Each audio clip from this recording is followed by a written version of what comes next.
Chers amis de Catoglade, en cette période estivale où certains ont la chance de pouvoir prendre quelques vacances,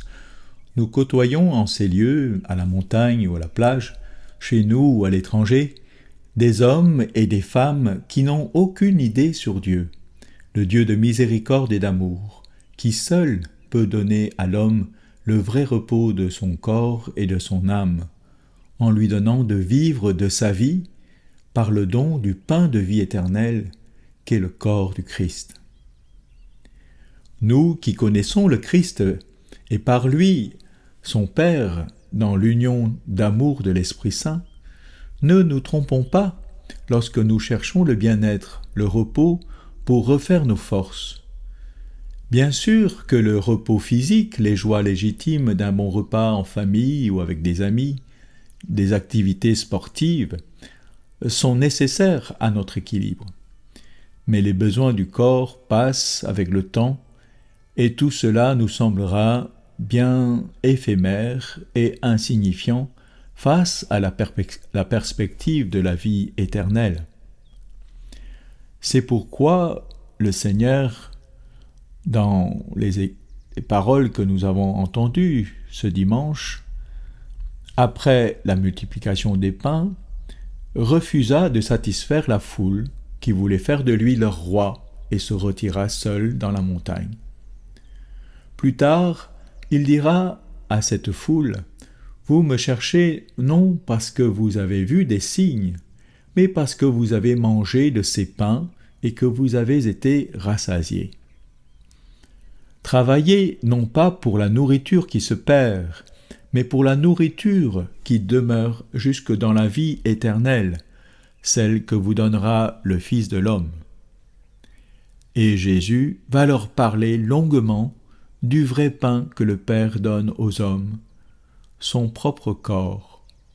comme nourriture qui demeure jusque dans la vie éternelle. Frères et sœurs, si pendant ces vacances,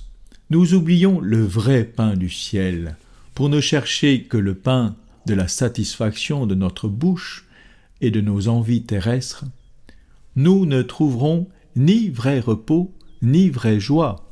et nous ne serons pas réellement rassasiés et heureux. Mais si avec la nourriture terrestre et ses joies, nous cherchons aussi à trouver Jésus,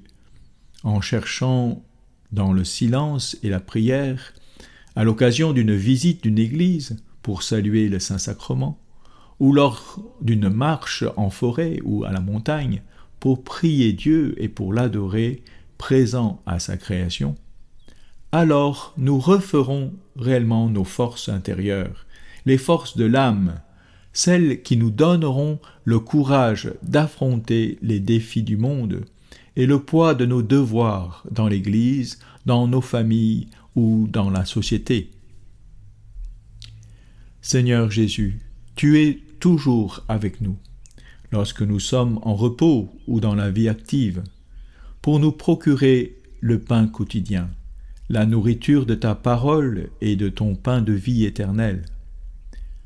En ces jours d'été, Seigneur, refais nos forces dans la foi et la charité, en communiant à ta vie, en mangeant le vrai pain de ton corps, en rendant aussi témoignage à cette nourriture céleste pour tous tes enfants dont certains ont délaissé cette table, puissent prendre part à la table de ton festin des noces éternelles. Amen.